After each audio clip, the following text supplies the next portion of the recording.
All right, great. So did you manage to see my questions? Did you get in my computer and read my questions? Because you hit on three things that I had Oh, written. yes. But we'll continue on with the There witches. is no privacy. Yeah, surveillance state. Yes, you're right. So it is an impressive sentiment about how a person's positioning their thoughts of a witch is kind of correlative to the way that they view women in power. And, what are some media references that you consumed in addition to some of this stuff that help you build your idea of a witch in addition to those groups?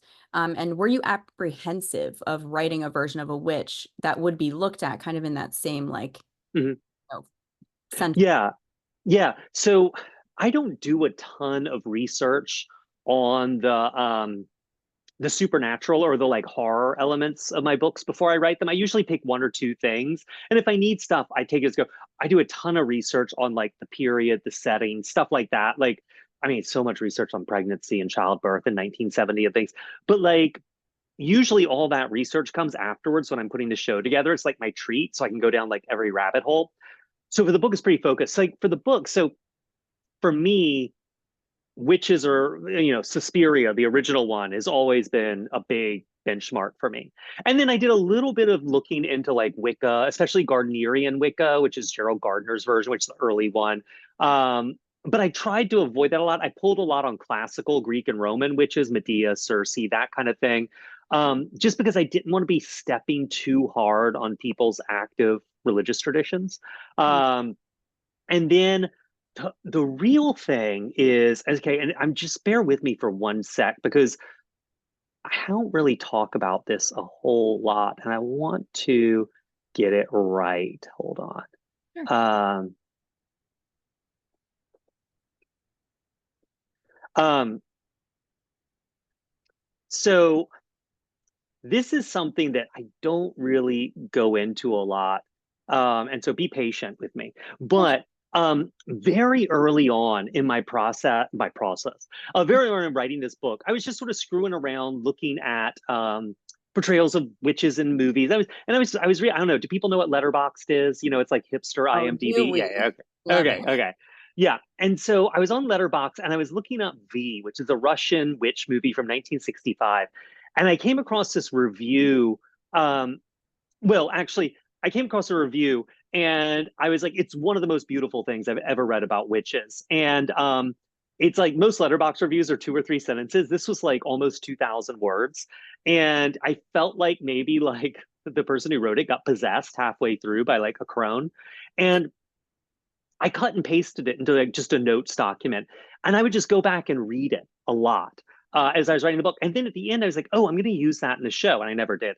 But I was like, "Oh crap! I never put down the URL or what movie it was." So it took me like weeks, and I wound up deep in the trans letterbox community, and I had to really apparently I set some feet wrong with something I'd said years ago. I had to like really rebuild some bridges and things, and I finally tracked down the reviewer, Narth San, and it was her review of V, and it was really. I mean, I just want to read you guys a little bit of it. Just bear with me. This is like a few minutes. I'm just reading a little bit of it. No, you can read it. That's great. Yeah, but it really stuck with me. And this is just what I went back to again and again and again. So I like watching witch movies more for vibes and solidarity. I don't find witches especially scary. Generally, unless we're up to some evil queen or Helena Marcos girl boss shit, we spend our time foraging, researching, meditating, communing, tripping out, chanting, riding the night, stuff that rules. In order for there to be witch horror, someone somewhere has to fuck with a witch. Now, this witch can be living or dead, it does not matter. Life and death, materiality and immateriality are less salient for witches than they are for people who care about these things. They're an alteration in form and degree, not in kind, not in being. The body dies, but we remain. We are here even as we are not. Once we pass, we come again. We are old, we are young. Neither is true, neither crone, nor matron, nor maiden. We walk between what is and what is not. We can be hollow, we can be threadbare. Through us, you can see starlight. Through us, you can hear the voice of an empty room. As much as we are without you, we are within you. You hear our voice in your head even before you hear your own. Once your voice fades, unable to rouse itself, you hear us again. We speak to you when no one else will speak to you. We speak to you when you cannot speak for yourself. So it's a pain when we have to deviate from our rounds, our errands, because some foolish human is demanding something of us without showing proper respect, with no offering, just banging on the door, demanding to be let in or given something. Or they come looking for us with ill intent, or to engage us in torment, trial, abuse, incarceration, murder. And if you succeed in tormenting and imprisoning and murdering a witch, you've gotten past whatever protections we've set up. And you, whatever you said to a witch, you're like, boy, witches sure are dumb, without caring to realize the drama comes in the back half. Once you've gotten your way, we tell ourselves that humans can surely see what a tragedy would be for both us and them to mess with us, but they don't listen. And of course, whatever happens, happens. It's already happened. This is why witch movies are always about the other shoe dropping. The offense has already occurred. The outcome has already occurred. We're just seeing it play out in linear time. I mean, it just goes on, but it really was just gorgeous. And I wound up paying Narthan because I thought I was going to use it in the show, and I didn't. But I'm very happy she got the money, just because it was such a huge inspiration for me. So Narthan's review of V, and a little bit of Gardnerian Wicca, a little bit of Dianic Wicca, which is sort of a no man allowed version of Wicca. Just because I wanted my witches, even though there are plenty of male witches, and Giles Corey from Salem, a dude witch or accused witch, one of my personal heroes. But I feel like I wanted these witches to be extreme politically, and so no men allowed. They took a stance, and they're living with it, rightly or wrongly. Yeah, that blurb there's an ambiance to it. You can kind of, it Hmm. feels like there's something mystic to it. So Yeah. thank you for sharing that. I think those are great references, and that does paint a little bit more of the picture of how we landed on your version of the witch for this book.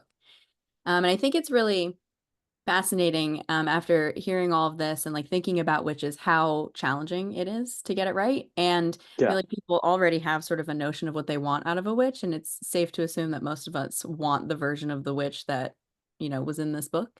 Oh, So yeah, thanks. well Yeah. done.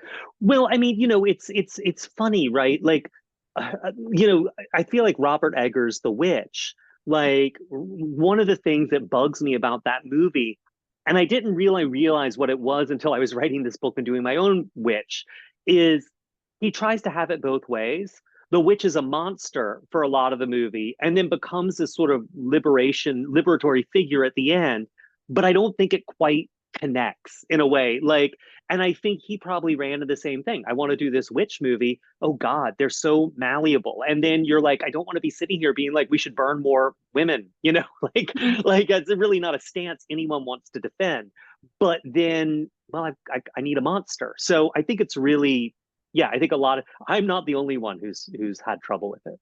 Sure. And I think that it seems intentional to choose a witch, which is they're primarily women. It's like the woman's monster in Yeah. a book that has mainly women characters. So I think that Yeah.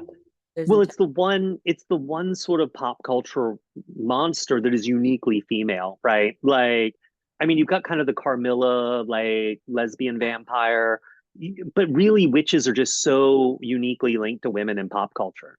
Mhm. Which is a great segue to women's experiences, but you already know this because you've seen my questions. So obviously this book contains mainly women and girl characters, and Hmm. even more obviously it's pertaining to women's issues and perspectives. Your list of acknowledgement shows how much research went into this book. Can you elaborate on other conversations you've had with women, for the development of these characters? Yeah. So I have this book really sprang from the fact I have two members of my family who were sent away when they were teenagers, and never talked about it until they were in their 70s. One reunited with her son, the other never saw her daughter again. And no one found out about this until they were older. I was in my 20s when I heard, and it really flipped me out. I was just kind of like, I just couldn't wrap my head around, you have a baby, and then, and one of them was talking to my mother at one point and saying, my daughter hates me. Um, she's never gotten in touch, and I left information and all this stuff if she ever wanted to. And my mom was like, well, you don't know that. I mean, she might be dead. And it kind of took my breath away because I was like, oh my God, you could have a kid and have this need. You need to know that they don't hate you. They may not love you, they may not like you, but you need to know they don't hate you. And for all you know, they're dead. And it really freaked me out. And I wound up years later finding this book by Ann Fessler called The Girls Who Went Away. And if anyone wants to know about the maternity homes, I really recommend it. Anne's book is incredible. And it's an oral history of the homes. It's the only popular history out there. There's some academic books about the homes, but we really don't like to talk about them as a culture. But Anne's book's amazing. And it really made me think like, man, there's a story here. It's these teenage kids, girls trapped in a home like with other girls where they don't know anything about it. They're using fake names. They don't know where they're from. All they know is they're pregnant, and no one will tell them what's going to happen when they give birth. No one's going to tell them what's going to happen to their baby. No one, and they have ruined their lives. Like, and I think, I don't know about other people. I've definitely been in that place where you're like, oh crap, I've ruined my life. I have done something, and I've ruined, and everyone's telling you, you've ruined your life. This is it. It is over. And you're like, and so I knew there was a story here. I was like, that's a really great setting. And then I just wasn't a good enough writer to tackle it, or even think about tackling. Even by the time I tackled it, I'm not sure I was. But anyways, so that's where the impulse came from. And then when I started writing the book, I was like, crap, I am a childless middle-aged man. And all these characters are pregnant and they're going to have babies. And not just that, but babies in 1970 when obstetrics was so different. I mean, I don't know anyone who's had a kid. Like, imagine having a kid when there's no imaging, like none, like zero. You will not get an ultrasound. You will not get a sonogram. You won't get an amnio unless they think there's something wrong. Like, it is, you are pregnant and the doctor's telling you from time to time, everything seems good. And that's it. Like, that is wild to imagine from today's point of view. When I think it's like every other week you do some imaging usually. And so I wound up, I mean, I think there were about 12 moms and other conversations, but 12 women who really let me ask them a lot of questions. They shared their first stories with me and all that. I had 4 OBs who also did that. I had my Williams obstetrics from 68, which is sort of the manual. I took some online classes and all that. Read a couple of Ina May Gaskin books, and I'm terrified of childbirth. Like, it just, to me, even as a kid, I thought it was terrifying. Like, because it's a process that once it starts, it doesn't stop. Like, do you know what I mean? You don't, you don't get it changes your body. And unless you have, in a way that unless you have some serious disease or injury, your body's never going to change that way. And B, there's no emergency room. Like, you're in it, and like that always terrified me. Now I can't get enough, man. I was at one point at a bar reading an a midwifery manual, and like the person next to me got up and left because the pictures, they were just like, good. I was like, oh shit, yeah. And so yeah, but that's really where I went. And I did some dumb stuff that helped me, like I wore a 5-pound barbell down my pants for a couple of days just to be like, what's it like to walk around with that extra weight just kind of sitting there? And I had a lot of people who, like, I believe in having readers all along. Like, I don't know. I come out of journalism kind of, and you're writing with an editor. And so I had editors and first readers and second editor all along. And I had some scenes in the book. I mean, there was especially there was a scene of Fern getting her first internal with Dr. Vincent, and I was like, her internal exam, and I was like, 15, away from home. It was not what you did as a teenager in 1970. You did not get a pap smear or anything that young, and it's going to be her first time, and it's just, I was like, this is going to be a horrible moment in her life. And I wrote it, and I was like so proud of myself. I was like, ha ha ha, I am so sensitive. And every woman who read it just rolled their eyes. And I was like, what? And they're like what? Like, she thinks this is bad. Why? Welcome to the rest of your life, honey. And I was like, oh, right. Like, I'm, and the example I've used before is, I don't know if people saw on TikTok the the thing, that the menstrual cramp simulator, and they put it on dudes, and all these dudes are like freaking out. And I was like, yeah, I'm that dude. I'm someone who's like, oh my God, this is terrible. And all these women read it and be like, well, it is terrible, but that's that's life. That's being a woman. Like, why are you, like, tearing out your hair and clutching your pearls here, dude? Like, grow up. And so that, like, I really toned it down for the book. So there was a lot of recalibrating like that. And my editor and I were like fighting all the way down the line, like really bad fights about how much childbirth would be allowed to be shown, what can be shown, what angle it has to take. I mean, a lot of stuff like that all the way down. And sometimes she was right and sometimes she was wrong, you know, and it's really hard because she's had two kids. And I think that my feeling is that people really love to tell pregnant women that they're wrong. Like whatever it is they're doing is wrong. Like, you know, like if you're having an epidural and a medicalized childbirth, yeah, you're wrong. If you're going to a midwife and doing a birth, yeah, you're wrong. If you're eating this, you're wrong. If you know, they're just wrong.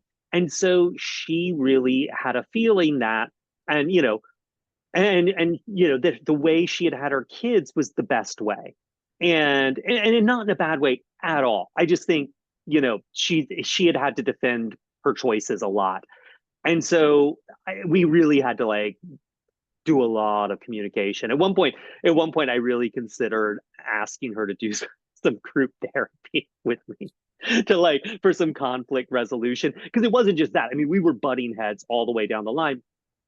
Because one of the things that was so, and then I'll shut up because I'm sorry, I give way too No, long this is answers. great. This is great. Um, I was really pissed off a lot when I was writing this book. And it's not a good place for a book to come from, anger, I don't think. And one of the big reasons is I really cared about these kids in this book. And I keep referring to them as girls and kids, not to diminish them. I just want everyone to be reminded that the women we sent away to these homes were teenagers. You know, I want no one to lose sight of the fact. I'm talking about 15 and 16-year-olds. But these kids, I really cared about them from the beginning. I mean, not just that they were not based on, but this was sort of inspired by something that happened to two members of my family that I love very much. But having read Anne's book and all this stuff, I really cared about these kids. And over again, people, my editor included, but not just her, were reading this book and being like, oh my God, these girls are just I mean, they are so stupid. I just want to smack them, you know, like this is the best thing you can do, you know, have the baby, go back to school. And they just weren't feeling any empathy for these kids. And and I was mad at myself because I wasn't getting across what was in my head onto the page. And I had to make some real structural choices. Like the book was first person and present tense for a long time, and I realized that was just too much for people.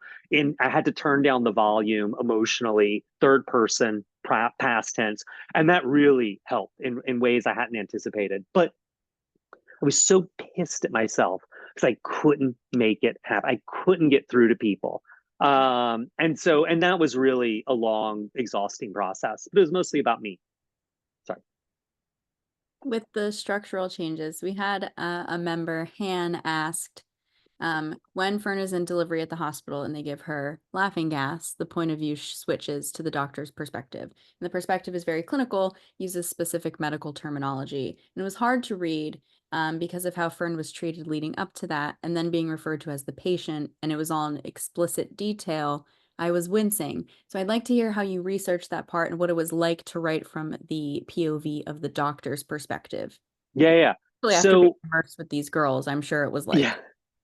Well, I mean, actually, and there was a whole bit where I did that earlier, but it wound up coming out. It was just too much. Um, so yeah, so that came from two places. One is I was writing this book and I was realized that after many drafts, I was like, I'm writing this book about magic, and magic is pretty psychedelic, no matter how you look at it. It is a very square book. And I was like, and so there were a few things I experimented with in here, and some I took out and some I turned down. But that's one that I thought worked. I was like, let me go for broke. Why am I being such a nerd? And then the other thing was obstetrics in 1970. There were good OBs out there, I'm sure. It was really rough. Like it was rough. I mean, any woman who gave birth before, I don't even know. I mean, I talked to OBs who were, you know, telling me horror stories from the 90s, but any woman who's giving birth, get a medal because it is like, it was dank what, how patients were treated. And I really wanted to convey that. And the best thing to do was to immediately do that jarring shift into the physician's head. And I don't know if people know the writer Evie Knight.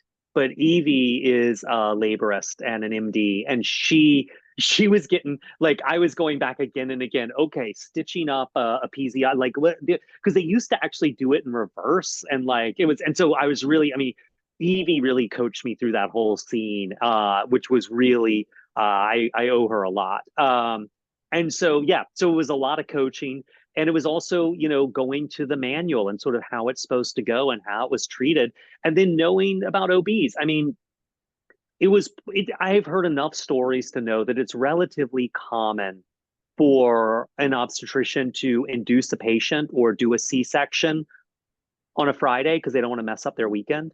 For a untrained resident who's never done an epidural repair to be left alone to do their first epidural repair. For women were routinely tied to the bed in the 70s when they were giving birth. So it was really bad. Uh, wasn't good. I mean, morning sickness was uh, in Guttmacher or Williams or anything. It really is regarded as a psychological complaint. And they're like, look, your patient is just uncomfortable that they're going to give birth. And that's where the nausea comes from. Mm-hmm. And, it was wild. So that shift, as jarring as it is, was the best way that I thought to sort of convey that. That makes sense. I have a question that's a little bit of a different note, but Mhm. still pertaining to sort of the girls. So I'm going to ask you to pardon all of these air quotes in order to get the emphasis across. But so young girls go away to give birth to babies. The babies are then given away so that they can return to a normal life. Which this is a heavy thought, right? That's the whole concept of the book. Yeah, But this feels like the babies are being presented to the highest bidder under the guise of a proper family. right. Did you find any influence from your paperbacks from Hell reading project, such as like The Auctioneer, for example? Was any of Mhm. that sort of in the back of your mind when you were thinking of this conceptually? No.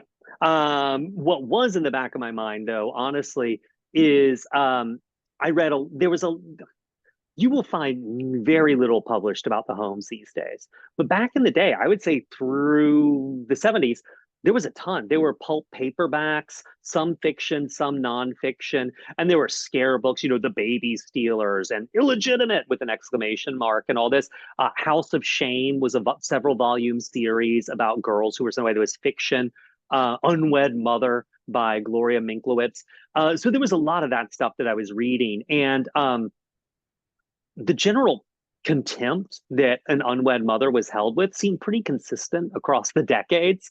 And and you know, and it was a messy area. Like there was a big difference between people selling babies and people putting babies up for adoption, but there was also a gray area in there. Um, so I don't know if people remember when Fern asked about keeping her baby, and she gets this thing was traditionally called the bill, where you're like, yeah, you can keep your baby, but now you owe us X amount of dollars for all these costs. And that was pretty common, if a girl changed her mind about putting her baby up for adoption. Um, and so, yeah, and I got to say, if people are interested at all, I really, really highly, hold on. Oh, I can't. I'm just looking. Oh, here we go. Sorry, I just want to make sure I'm giving an author name. Yeah.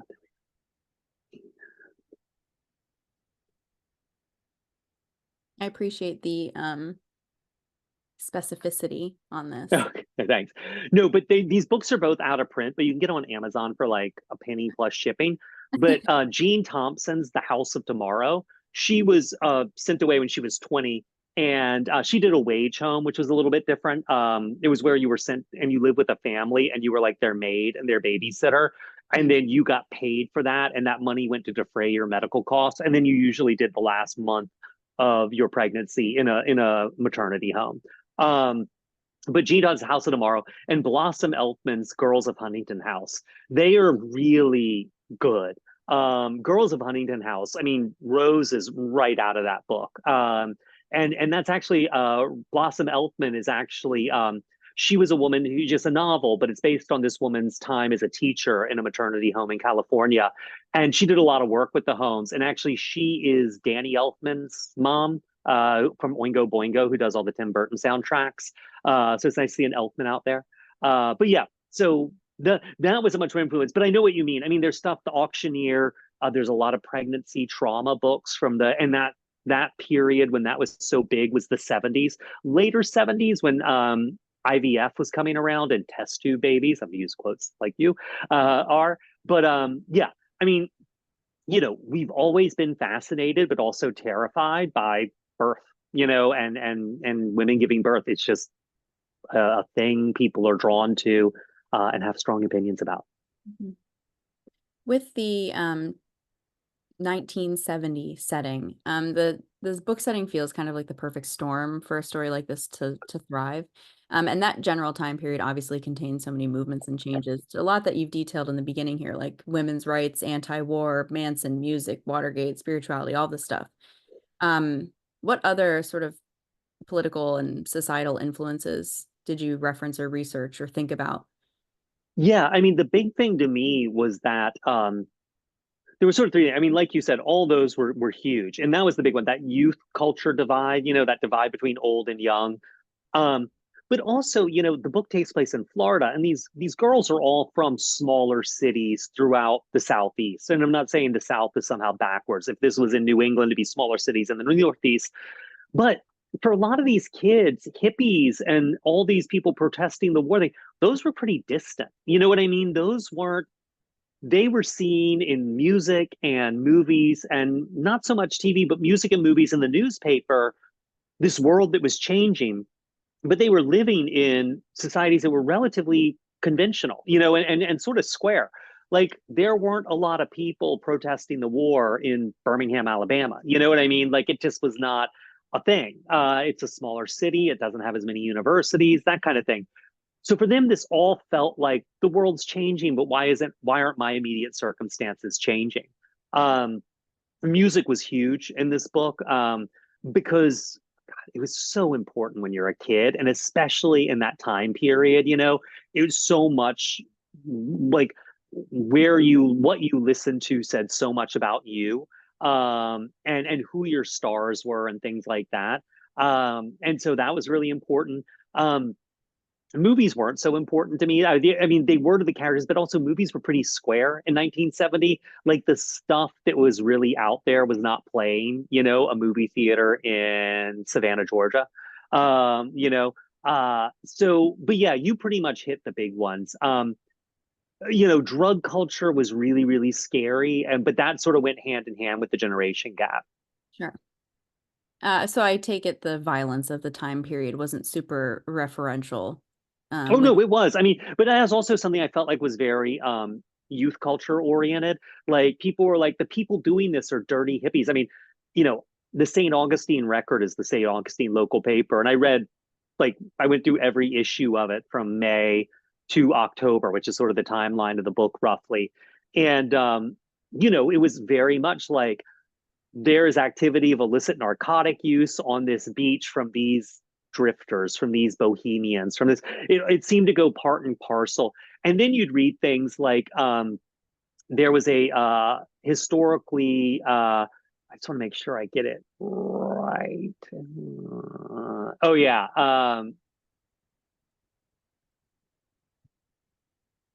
Yeah. So like then you would have stuff very just sort of so there'd be all this like pearl clutching in the St. Augustine record about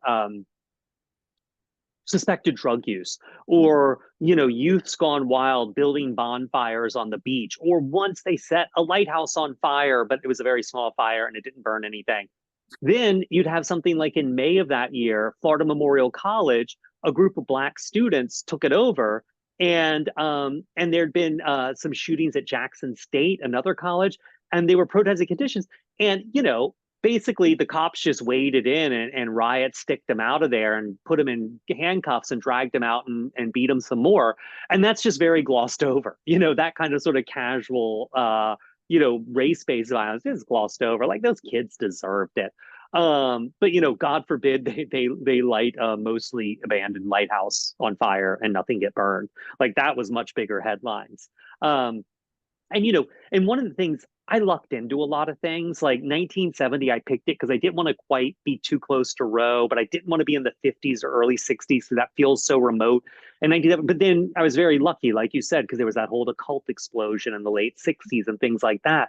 But even St. Augustine, like I hadn't realized when I started the book that St. Augustine, just a few years before this book was set, was a huge nexus for civil rights violence, And I mean, literally, the sheriff driving around and firing randomly into and looking the other way while Klan members just raided Black people's homes and dragged them out, while a kid was like drowned on a beach in Jacksonville just up the road for swimming in the whites area. Like, just it was a real, I mean, Martin Luther King went down there and said, St. Augustine is the center of the war being waged against Black people right now in America.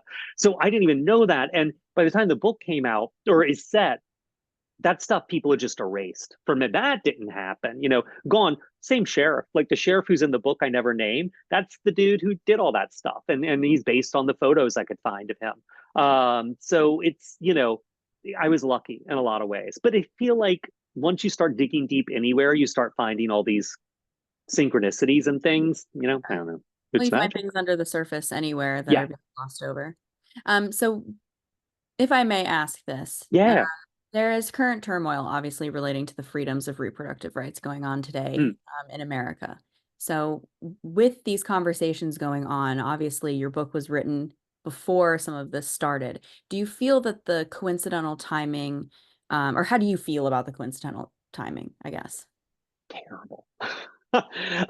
It took me about 10 months of writing this book before I was like, oh crap, I'm writing a book about reproductive rights. It's going to come out in August of an election year based around, this is going to largely circulate around Roe, revolve around Roe. And then, I screwed up my deadline. I got moved to January, better or worse. I don't know. But I fully expected this book to be more controversial than it is. I mean, I've gotten zero pieces of hate. I mean, I've done a show all over the place with, at this point to a few thousand people. Everyone, and that's what I wanted. I can't do a good job as a writer by pursuing a political aim. Um, for me, the goal with the book is really to really care about these kids and to write about the world around me. That's why I write horror. Like, I can't do secondary world. I can't do far future. That's just not. I'm not good at that. I've tried it. It's terrible. But I can't write about the world around me unless I'm seeing it relatively clearly. And I do my best. And I'm sure I have all kinds of biases baked in. I mean, just look at me. But I do my best. And what I wanted with this book, and what I want with every book, is for the reader to feel really caught up inside these characters so that what happens to them feels like it's happening to you. I mean, books are really, really good in a way movies are not at empathy. They are like little empathy machines because you're always inside someone's head. Even a third person narrator, an omniscient narrator, you're in someone's point of view. You're in a person. And if the book's going to get any mileage, you got to be invested in that person, not on an intellectual level, but a real emotional level, or for me at least. Um, and so I realized that with this book in particular, that worked really well and wound up. And this is something, trust me, I did not sort of think about hard until I was kind of done with the book, but it was something that really served its purposes because I was shocked. The most shocking thing for me writing this book was going and reading old newspapers, old things, unwed mothers, all this, and realizing how much we hate moms who aren't married. Just hate, like hate, just flat out hate. There's no other word for it. And it's gone on forever. And it continues to this day. We use different words, welfare queens, whatever. But like, we just hate them. I mean, in a loathsome, really repellent way. And so, for me, I was like, okay, I can't do anything better than put out a book that is about being sort of connecting a reader empathetically to people having this experience and to how to having it from their point of view, so yeah, that's yeah. There's a lot of comments kind of in here in our chat amplifying that. The most recent was somebody 100% bonded and felt connected, to that confusion of one of the characters. So I think you did a great job of that Oh, thanks. machine. And I think a lot of us were very moved, not only by the book itself, but your afterward. So Oh, thanks. Yeah.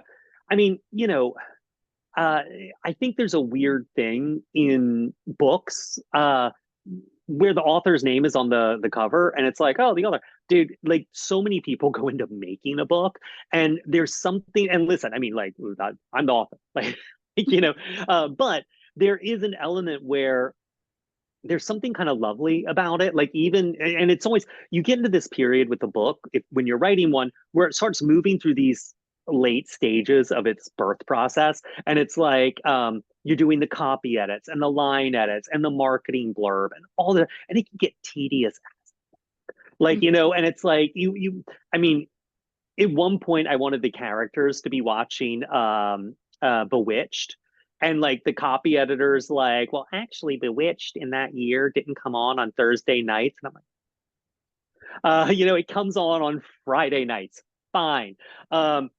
And I can get a little salty about that stuff because you feel like you've just pushed this giant project over the finish line, and all these people are you're like, picking and they want little things. Yeah, exactly. But then what I realized is like everyone is on this project. It's like a group project. And there's something really lovely about that, that like all these people in their cubicles, in their home offices, wherever they're, are doing their bit to move this forward, to get it through this giant publishing machine.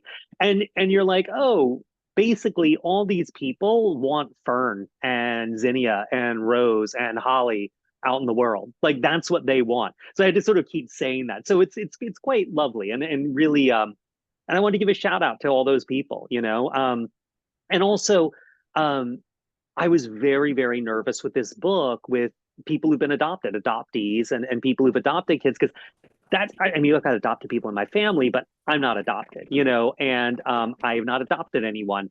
And it's really sensitive. And I actually had a couple of people who were early readers being like, the way you phrase this is a real red flag if you're adopted, or, and I was like, okay, yep, happy to change that language. Like, and so I wanted to say something about that afterwards. Like, if it's me, I got. And I've actually talked to a lot of people who've read the book who were adopted, or had a child be put up for adoption or something like that, who felt like I didn't screw it up badly. So I'm very grateful they let me know that.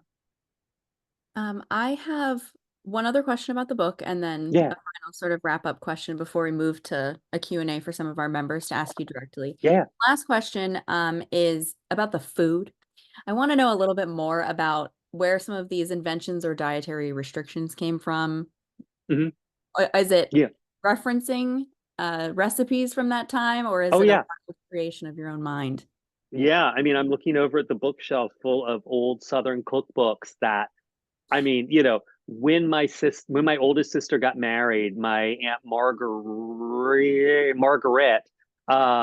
gave her a cookbook, and it was one of those spiral bound ones, And in the front, she wrote some favorite family recipes, one of which was congealed salad with Coca-Cola, which is you make a Jello mold with canned fruit suspended in it, but instead of using water, you use Coca-Cola to reconstitute it. Wow. Um, yeah, and you I topped would it eat with it. Cool Whip. You're a braver woman than I am. So yeah, a lot of these were real recipes. I think actually all of them I found somewhere. The only one that wasn't real is the blended liver drink.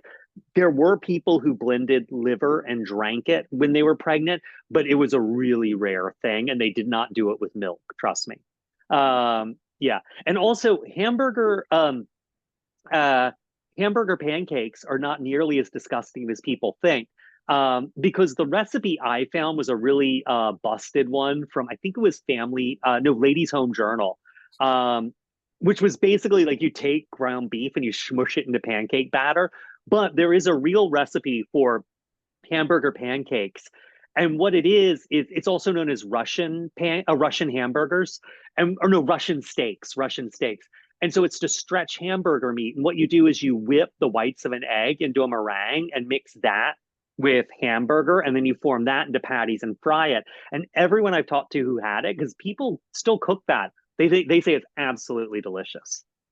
I have, I guess, committed the American sin of trying a cheeseburger on a glazed donut, and I feel like it would taste like that. So Yeah. Yeah, that's carnival food can be really raunchy sometimes. yeah, it felt raunchy. It's known that your wife is a chef. Did she aid any of these recipes for, or was she just No, God, passive? no. But I will say one of she and I's thing is we love if we come across a restaurant that looks like it hasn't changed since like the 80s or the 70s or the 60s, we're bang in there and we're ordering the like nastiest looking stuff on the menu that feels like it's never Yeah. been, it's been on since the restaurant opened its doors. Great. Well, so I have one additional sort of question Yeah. unrelated to this book, but related to the Paperbacks from Hell project, which, horror book club, we're reading these things on a lighter, maybe no, lighter note. Some of us just read Rapture. Oh, Um, yeah.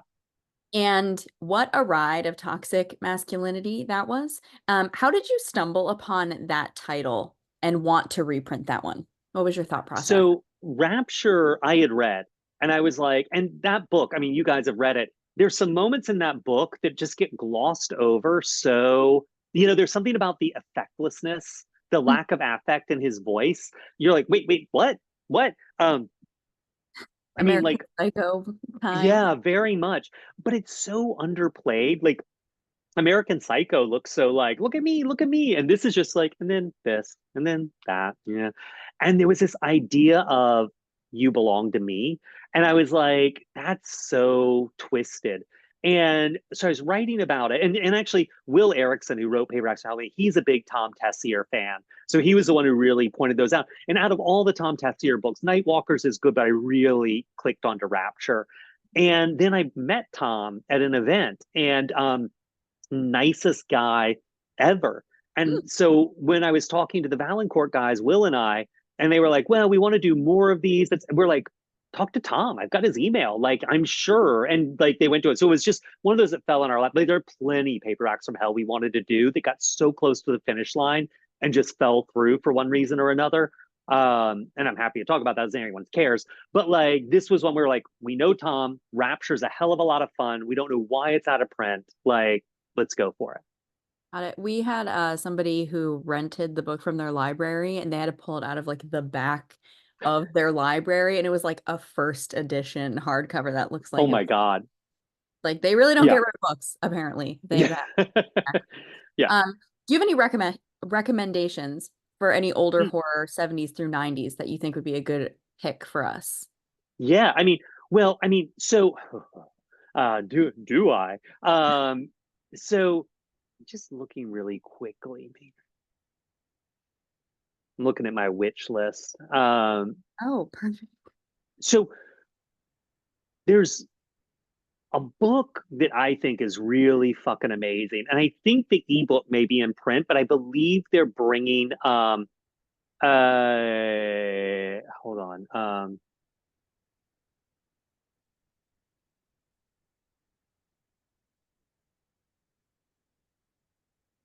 Oh yeah. Yeah, I think they're bringing it back into print, and Alex Harrow is doing the introduction for it, who wrote the 10,000 Doors of January. But it's called Lolly Willows by Jesus. Why am I forgetting? I talk about it nonstop. Sylvia Townsend Warner. So it's from 1926, and it's basically about a childless middle aged woman, and she's really tired of being invisible, and she decides she's just going to start worshiping Satan and become a witch. And it is really funny. I find it very moving. It was a huge hit at the time. It sold tens of thousands of copies. It was the very first pick of the Book of the Month Club. And Virginia Woolf was Sylvia Townsend Warner's friend and was like, how do you know so much about witches? And Sylvia was like, because I am one, darling. It's just but it's very 1920s British, brittle. If P.G. Wodehouse gave a shit about the interior lives of women, like this would be one of his books. I find it tremendously interesting, and sort of unpacking it could be a lot of fun. So Lolly Willows, or I think it's called Or the Loving Huntsman. But there's a whole Book of the Month Club still sells it. I just saw so, but yeah, holy crap. Um, but I think it's amazing, and it's short. It's like it barely gets beyond the length of a novella, like but it's good. I really think it's fantastic. Great. We're always seeking recommendations, and I like to balance between newer releases and then back titles and then odd things. So we have a nice rotation. This would be an odd thing. Great. Love an odd thing. It's been a minute since we've done an odd thing. So, Yeah, well, thank you. So, yeah, no, of course, anybody has any questions? We have a few minutes for a yeah, Q. So, I'll give answer anything, oh, anything. All right. anything. Yeah, I got no shame. Hmm. Come at me with a knife. If A anyone question. has a question that they would like me to read, I'll be looking in the chat too. But okay, Yeah, I've got my chat off. I can see the little pop-up that's notifications. fine. I'll scroll through while we're asking some questions. Well, I don't have a question, but maybe to kick everything off, I just wanted to say I feel like everyone identifies with a book, a song, a movie, or whatever it is in some way. They have something in that song or movie or book that they feel seen by, and they're like, oh my God, Taylor Swift wrote this for me, or Grady Hendrix wrote this for me. And something I think maybe niche in this book, it was totally a 5-star book for me, but then I got to the very, very end, and you mentioned Arkansas and Embassy Suites hotels in the same sentence. And Mm, it was such a one-off sentence, but I grew up in Arkansas and I grew up visiting the Embassy Suites when my family would come to visit. And so just like reading that line was just like, oh my gosh, this is for me. Like I feel seen. And it was a fun, quirky moment where, yeah, I loved that. And I'm curious what your experience or knowledge of the Embassy Suites is that made you put that in the book. yeah. So, it's funny. I really used to be scared of the Midwest. I'm from South Carolina, so like coast, scared of the Midwest. Like it's like, where's the water? And then I've gone out there a lot on book tour, and I've kind of gotten bewitched by it. Like there's something very gothic about the whole, and I know Arkansas, kind of southern, kind of Midwest. I mean, it's sort of in the middle, depending on where you are, and it's big. And also people in Missouri say such mean things about Arkansas. Like I was talking to some people in Springfield, and I was like, well, what's the stereotypes you guys have about Arkansas? Because I'm going through there. And they're like, everyone's inbred. I was like, surely not everyone. They're like, oh, yeah, they are. They're blue. A lot of them are blue because they're so inbred. I was like, this seems mean. But I've driven through Arkansas a few times, and I really, there is sort of a weird, desolate magic to a lot. I mean, to a lot of America. The highways, they start looking the same. The Embassy Suites is there, the Quick Stop gas station, and it's weird. Like I try to drive as much as I can when I'm doing book tour, just because I prefer it to packing, unpacking, packing, unpacking, in and out of airplanes. And it's just like, you'll pull up to a gas station where you'll walk in. It's like just a quick stop or something in the middle of like Kansas. And like you walk in and there's a dude there, no car in the parking lot, but there's a dude there talking to whoever's behind the register, and you feel like the conversation's been going on for like 3 hours. Or you'll stop at a Waffle House and there's like three guys sitting outside in lawn chairs just hanging. And I don't know, there's this real American landscape that I'm not sure fiction grapples with or portrays as much as I wanted to. And when they portray it as kind of relentlessly bleak and just people committing suicides in all these hotel rooms. And I'm like, well, bleak, sure. But like, we'd all prefer a mom and pop store to Walmart, but that doesn't exist anymore. And people still seem to live relatively happy and fulfilled lives. So I'm always just looking for those pockets. So yeah, Arkansas, I've driven through it several times. I know that people in Missouri look down on it, and I've stayed in I like an Embassy Suites. Got those 2 bedrooms. I have two things quick. Mhm.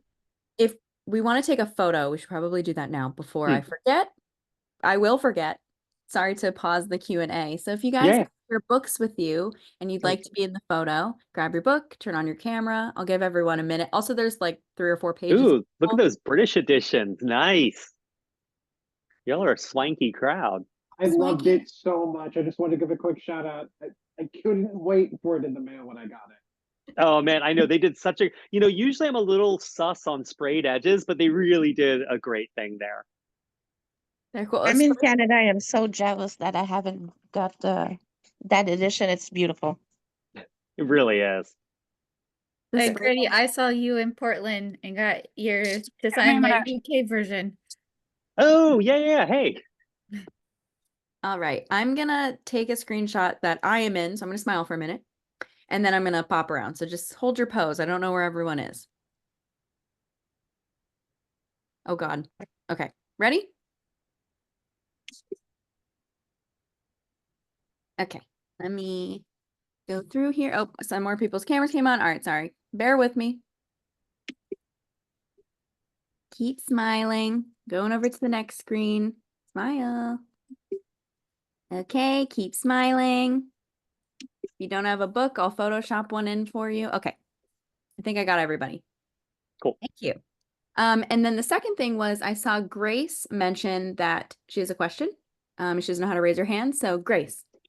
Hi, so sorry. I just didn't want to talk over anybody. First, I loved this book. It was so Oh, good. thanks. And I am a doula. I'm a birth doula. Oh. So I want to thank you for including us and thinking of us and all of that good stuff. I'm also somebody who had a very traumatic birth, much like Fern's, falling asleep pregnant, waking up not pregnant, and being like, "Where's Ah. my baby?" I wanted to know if there were any birth stories that you had heard where you were hearing them and you were like, okay, that's the vibe I want for Rose's birth, or that's Mhm. what I'm looking for Fern, and then the semi redemption of Holly having her doulas, and the amazing birth workers who assisted her. Was there any stories that you were hearing, and connecting with where you were like, that's it? Or was it more of like you just heard so many that you picked the most traumatic and then the more Yeah. less traumatic? Yeah, no, it was mostly mix and match, so I was talking to an OB and I was like, what's the scariest thing that can happen? And they were like, shoulder dystocia. And I was like, oh, okay. So that immediately became, for Holly. And then that kind of nice because you get the gasket maneuver into that and stuff like that. I had a friend who had really bad postpartum hemorrhaging because they had an incomplete removal of placenta. And I mean, really bad. And originally, so you guys might notice in the American version, there's 5 moths on the cover. There was a moth for each girl, and Myrtle was actually one of the main characters for a long time. And then at the last minute, I pulled Myrtle out and sort of reduced her role. But in an earlier version, for many drafts of the book, Myrtle died of postpartum hemorrhage because they did an incomplete removal of her placenta. And I have a friend who screamed so much during childbirth, they were like, we're going to have to stitch the corners of your mouth. I used that. So it was really picking bits and pieces throughout. So much more than, oh, I heard one and that's the one. Okay, cool. But also, thanks for being a doula. We need more. Anytime. If anybody's having a baby, let me know.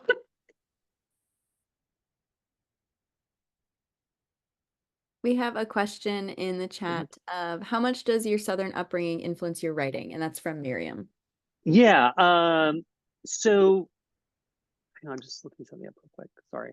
Sure. Yeah. Okay. No. Yeah. I mean, that's like asking a fish what water feels like. Like it's just who I am, I think the thing that's very lucky for me is there's a cliche about like Southern people tell stories, and it is interesting to see how true that's. Like my wife's from Canada, and bless her heart. And there's this thing where her family is like, oh, Grady's family's so crazy. I mean, just the wildest stories. We don't have anything like that in our family. Dude, after knowing this, having been in this family for 30 something years, I'm like, they have way worse, as bad as, but they don't talk about it.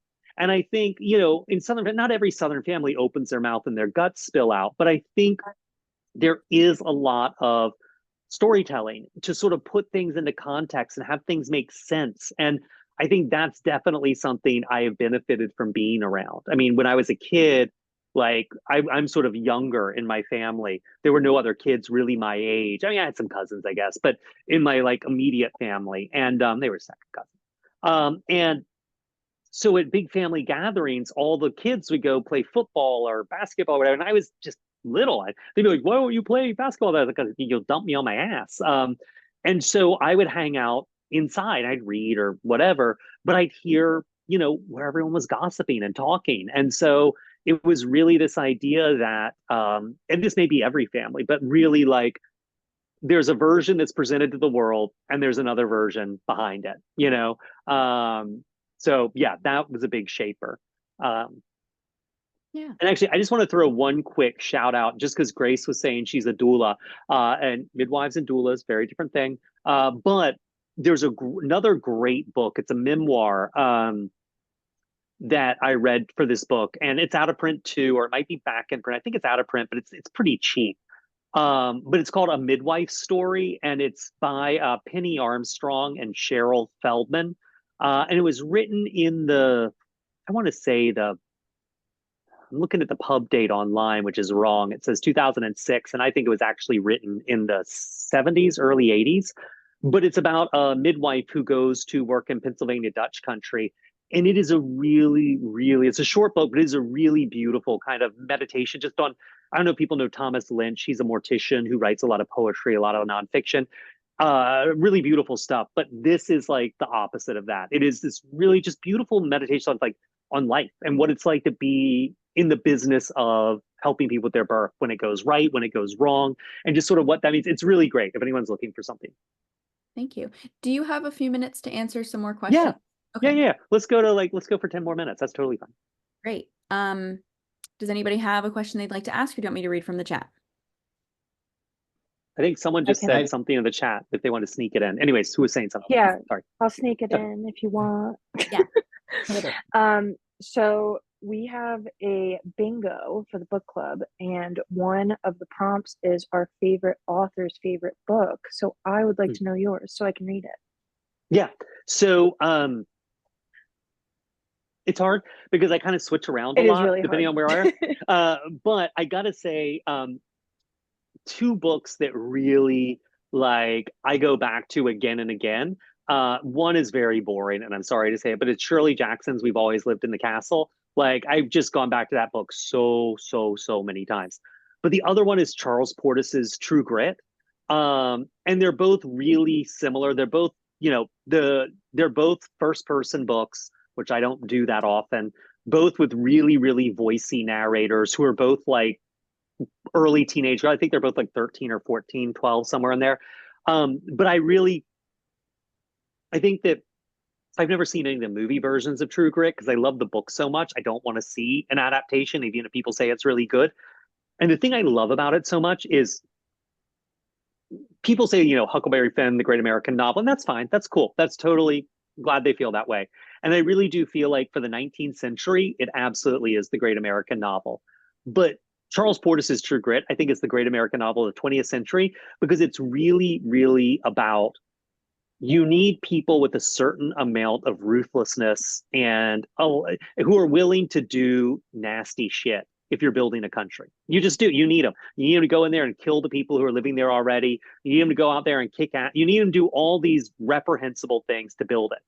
But then when the country's built, those people are embarrassing. You know, they don't wipe their shoes. They say vulgar stuff. There is no place for them anymore. And I think that's a really powerful part of the 20th century in America. You know, you see it. I don't know how old people are, but my dad was born in the 30s, and you see it with a lot of men of that generation. I mean, you know, Sam Walton, Charles Schultz, Norman Rockwell.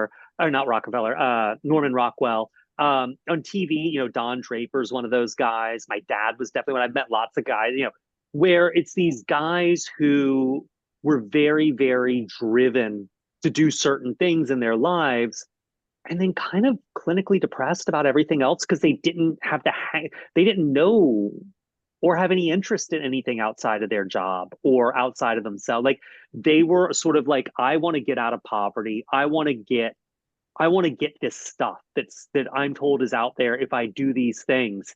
And by the time they get it, it's like everything else is just burned away, and there's nothing left. And so so True Grit really speaks on that level. Just people with that kind of drive. But then once they've got what they're driving for, you don't need them anymore, and you don't want them around anymore, and there's no place for them. So yeah, sorry, long-winded answer, but True Grit by Charles Portis and Always Lived in the Castle by Shirley Jackson. Thank you. Awesome. Thank you so much. Anybody else? If not, I'll read a question. I have a quick one. Yeah. Hopefully, it's a writing question. I'll be that guy. Yeah. I've gotten in the habit of asking these authors whenever I'm in these, what a good day of writing looks like for them. I'm especially interested about your answer because you've said this took a lot of drafts. I think you also said How to Sell a Haunted House took a few drafts too. So what's a day look like for you when you're like, all right, this was good? Is it a word count? Is it the quality of the writing?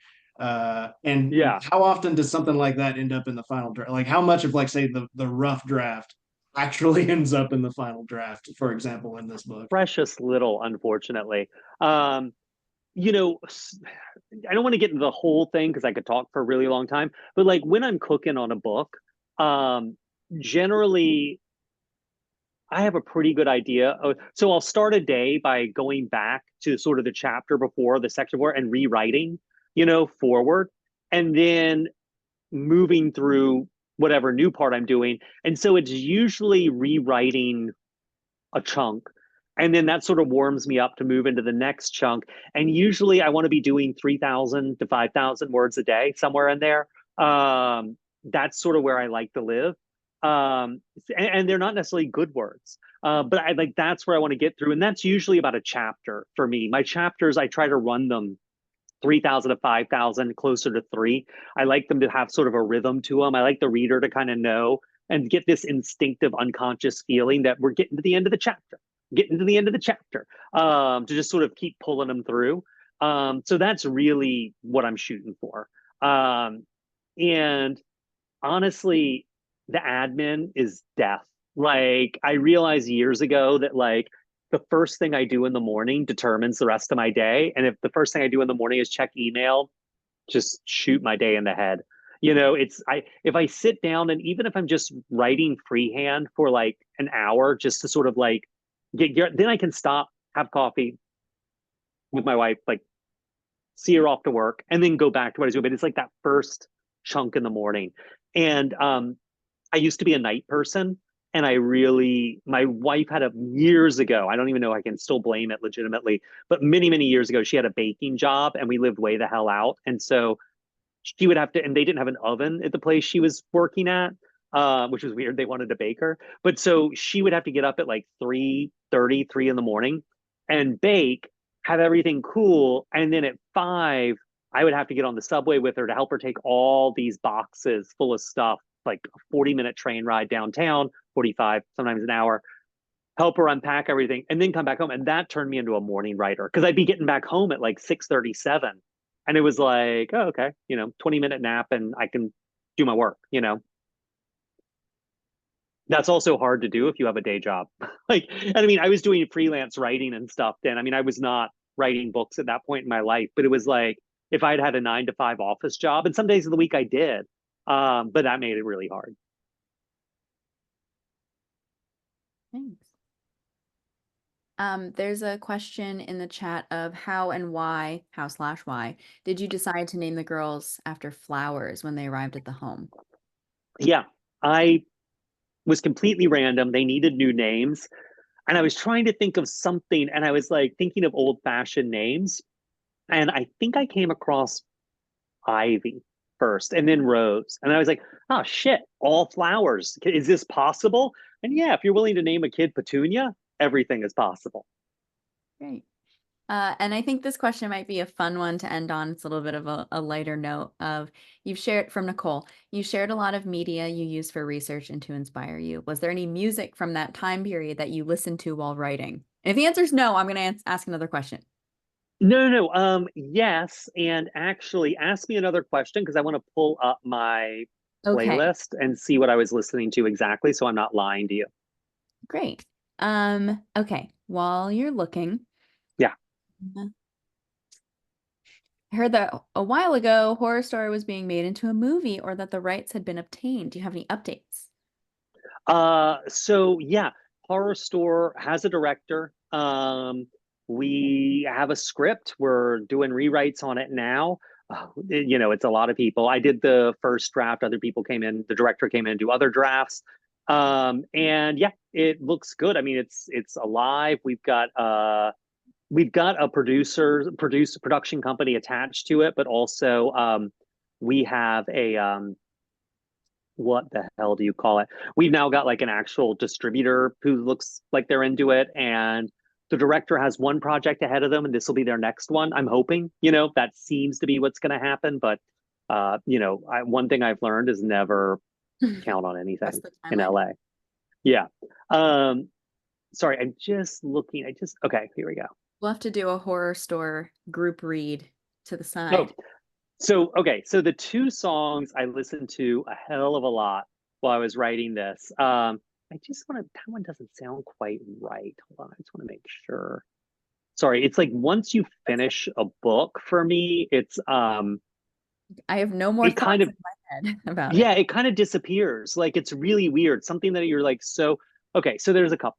So one song that I've listened to a lot, there was a band called The Action in the 60s. And they never made it, but their demo tape got released. And they were kind of like a very Beatles sounding band, but like the Beatles just came along first. But they had a song called Brain that I listened to a lot when I was doing this about like, unpack your brain, man. It's really stupid, but it's got a feel to it that I really liked. Another one I listened to a hell of a lot. I listened to a lot of Karen Dalton, who was sort of a folk singer who was really well respected, never quite made it. She was kind of her own worst enemy.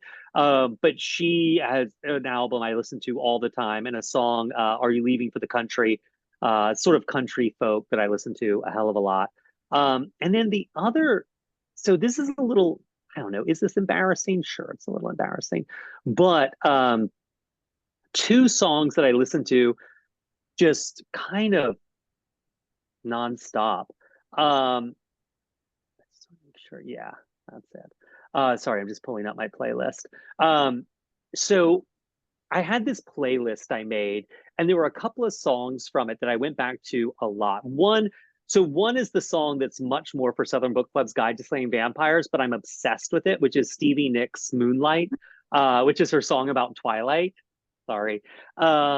Taylor Swift's Karma, I went back to again and again during the copy editing of this song. And then there's an Inuit singer named Tanya Tagaq, and she's got a cover of the Pixies Caribou that I went to a lot during this. That's cool. That's great. Well, thank you. No, thanks for having me. Y'all are like so organized for a book club. Well, thank you.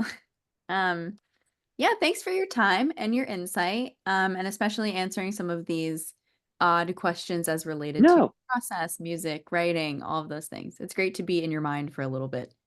Oh, God. Yeah, right. Don't stay long. And then the last Spooky. final note Full of before we that. part ways is you shared a photo on your Instagram of a Volkswagen Beetle with the license plate Pumpkin. And that's Yes. the funniest thing I've ever seen. You'll have to find that. Someone sent that to me. I think they were driving in Iowa or Idaho, one of those I states, and I was like, "Oh hell, he's got a driver's license, and of course, Pumpkin has a vanity plate." Of course. Well, thank you so much for Cool. joining. Thank you guys. I really appreciate it. Thanks. Bye. Bye. Thanks, everybody.